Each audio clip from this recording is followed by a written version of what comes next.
Video ini akan memperlihatkan sebuah pertandingan di mana hitam mengalahkan putih dengan diawali oleh manuver-manuver kecil dari perwira-perwiranya dan sedikit demi sedikit menciptakan tema serangan yang pelan tapi mematikan. Partai ini adalah partai yang dimainkan oleh Veselin Topalov melawan Magnus Carlsen yang dimainkan pada turnamen Grand Chess Tour Paris Rapid pada tahun 2016. Ini adalah pertandingan dengan kontrol waktu catur cepat atau rapid chess. Ini adalah salah satu partai Magnus Carlsen di mana Magnus melakukan serangan tanpa melakukan pengorbanan material.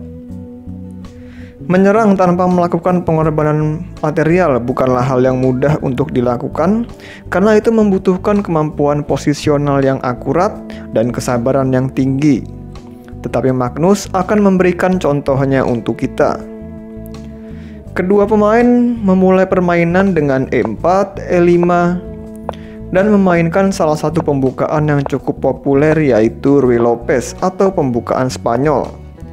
Permainan masuk ke Ruy Lopez tertutup dengan variasi Martinez.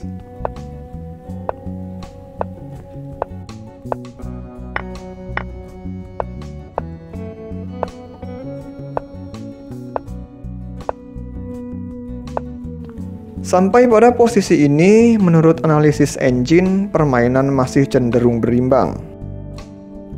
Topalov yang memegang putih memainkan kuda H4 dengan rencana ke F5 dan memancing hitam untuk memajukan G6 untuk menjaga F5.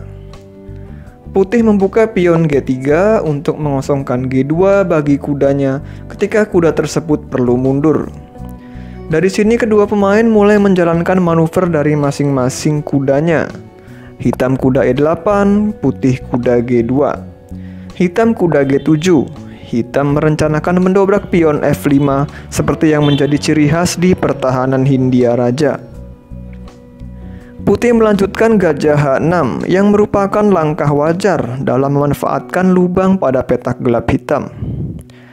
Kuda F6, Magnus ingin mengusir gajah putih dengan kuda G4. Di sini jika putih mencegahnya dengan F3 dan menteri hitam masuk ke H3 ancam gajah putih. Gajah putih bisa dibawa mundur ke E3.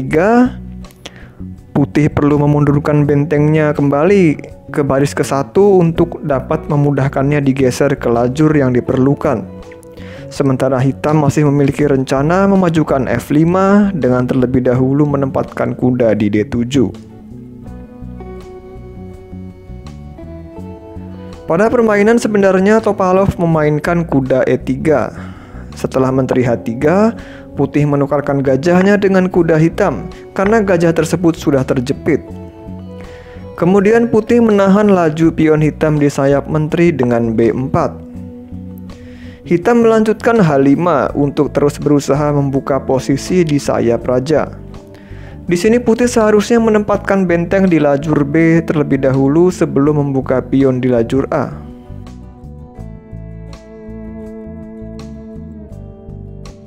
Tetapi pada permainan Topalov langsung membuka pion A4. Dan karena di lajur B tidak ada benteng putih, hitam langsung menyerang pion dengan pion A5 yang merupakan langkah serangan balik dari hitam.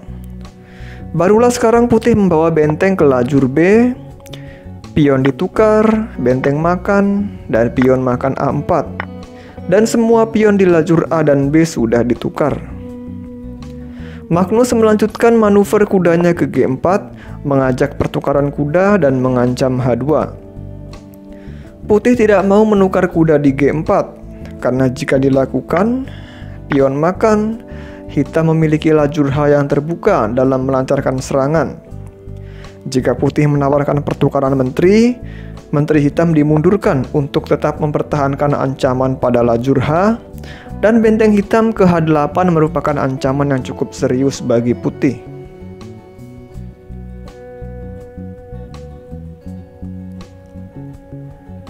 Sehingga putih tidak berani menukarkan kudanya dan memutuskan memundurkan kuda untuk menjaga H2.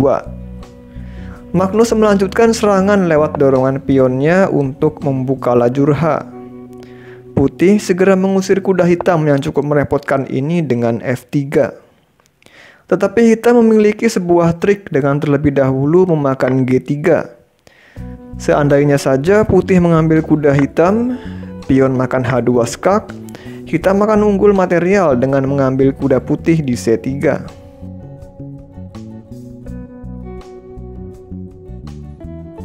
Sehingga putih harus memakan pion G3 terlebih dahulu, dan hitam telah membuka lajur H untuk melancarkan serangannya. Setelah kuda mundur, hitam bersiap menggeser bentengnya ke H8.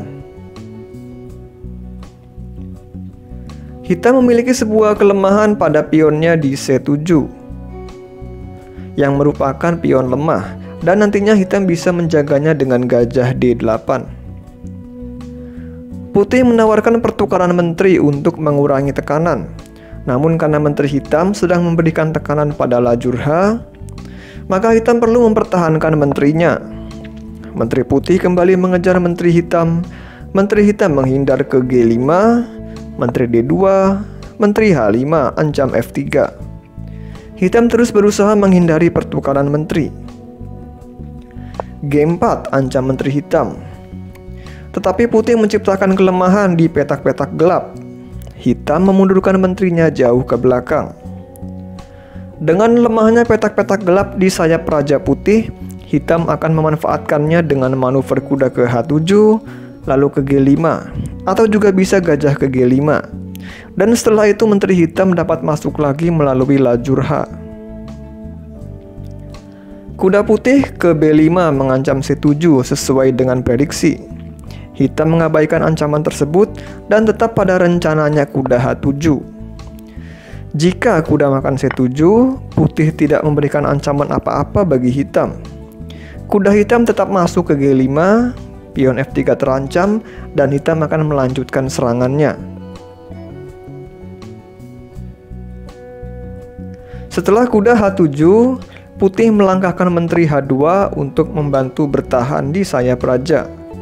Namun hitam mengalihkan perwira-perwiranya untuk menempati sayap menteri.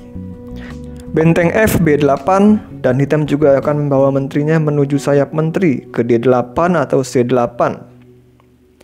Dan kuda G5 atau gajah G5.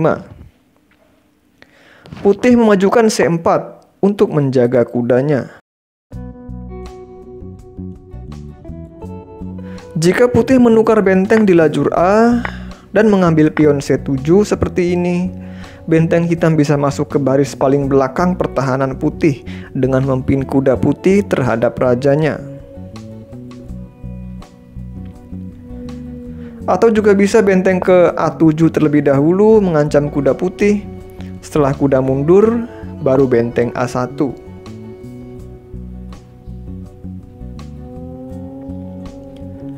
Putih memutuskan untuk mempertahankan kudanya dengan pion C4. Lalu menteri hitam ke D8 menjaga C7. Kuda E3, hitam membawa gajahnya ke G5 mengancam kuda putih, dijaga saja oleh menteri E2. Lalu gajah hitam mencari petak yang lebih enak untuk ditempati, yaitu di F4. Kuda putih menyerang gajah hitam. Gajah menghindar ke G3 dan gajah hitam ini mengeksploitasi lemahnya petak-petak gelap putih. Menteri E3, kuda G5, lalu raja putih ke F1 untuk bersiap kabur. Diikuti menteri H8 yang kembali akan datang lewat lajur H. Hitam membiarkan kudanya di G5 tidak terjaga karena akan menerapkan sebuah jebakan. Jika kuda ini dimakan, menteri H1 skak dan menteri hitam akan mengambil kuda putih. Sampai pada langkah ini, Topalov langsung menyerah dengan adanya ancaman menteri H1. Sekian pembahasan pada video ini, semoga memberikan manfaat bagi kita semua. Jika kalian menyukai pembahasan dan analisis pada video ini, silakan like video ini dan subscribe juga channel Sahabat Catur agar channel kami dapat lebih berkembang dan bermanfaat bagi seluruh penggemar catur di Indonesia. Terima kasih telah menyaksikan dan sampai jumpa.